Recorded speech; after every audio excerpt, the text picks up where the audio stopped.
Operation tiger नंतर ठाकरेंच्या शिवसेनेकडून सुरू झालेल्या ऑपरेशन तुडवाच्या चर्चांवरून मुख्यमंत्री देवेंद्र फडणवीस यांनी खिल्ली उडवली आहे.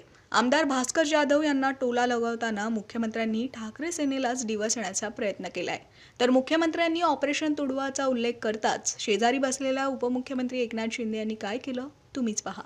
आता या ठिकाणी यावेळी जयंतराव वेळेवर पोहोचले या पत्रकार परिषदेमध्ये, कारण आपण कनेक्टिंग लिंक तयार केलेली असल्यामुळे ते कुठेही ट्रॅफिकमध्ये अडकले नाहीत आणि या ठिकाणी ते पोहोचले. फक्त आता अल निनोला देखील आमच्याशी जोडण्याचा प्रयत्न त्यांचा चाललेला आहे. ही देखील अतिशय आनंदाची गोष्ट आहे की हे पण जर त्यांनी चॅट जीपीटीला विचारलं असतं तर अशा प्रकारचे स्टेटमेंट्स त्यांनी केले नसते. आणि आपल्याला कल्पना आहे की भास्करराव अलीकडच्या काळात खूप रागवतात. तुम्ही कालच बघितलं असेल की ते आपले मिलिंद नार्वेकर यांनी 2-4 वेळा हॉर्न वाजवल्यानंतर भास्कररावनी त्यांचंच ऑपरेशन तुडवा करून टाकलं. तर हरकत काही नाही. मला असं वाटतं की आता एकूणच या संपूर्ण पत्रकार परिषदेमध्ये कोणताही नवा विषय हा विरोधक मांडू शकलेले नाहीत. त्यांच्या पत्रातही म्हणजे एक तर पॅरेग्राफ असा आहे की मी तुम्हाला 2023 पासूनच्या प्रत्येक पत्रामध्ये तो पॅरेग्राफ तुम्हाला दाखवू शकतो.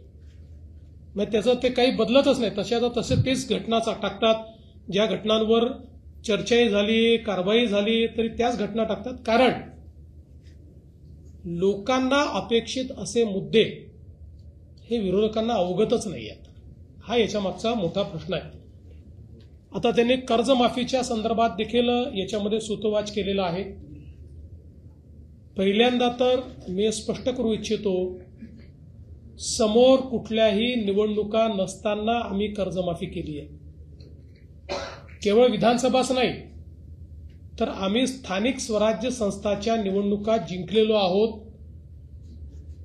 तरी देखील आम्ही हा विचार केला नाही की आता काय करायचं आहे. आता 2029ची निवडणूक आहे, त्यामुळे 28 किंवा 29 मध्ये कर्जमाफी करू असा विचार आम्ही केला नाही. कारण आमच्याकरता कर्जमाफी हा राजकीय विषय नाही.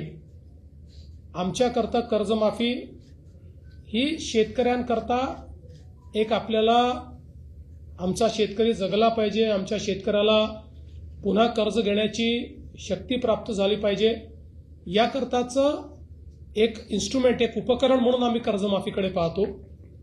यापूर्वीही जेव्हा आम्ही कर्जमाफी केली होती तेव्हाही मी सांगितलं होतं की कुठल्याच कर्जमाफीने शेतकरी कधी श्रीमंत झाला नाही. कर्जमाफी हा काही परमनंट उपाय पण नाही. पण परिस्थिती अनुरूप आपल्याला कर्जमाफी करावी लागते, कारण त्याशिवाय त्या कर्जाच्या नेटमध्ये पुन्हा आपल्याला शेतकऱ्यांना आणता येत नाही.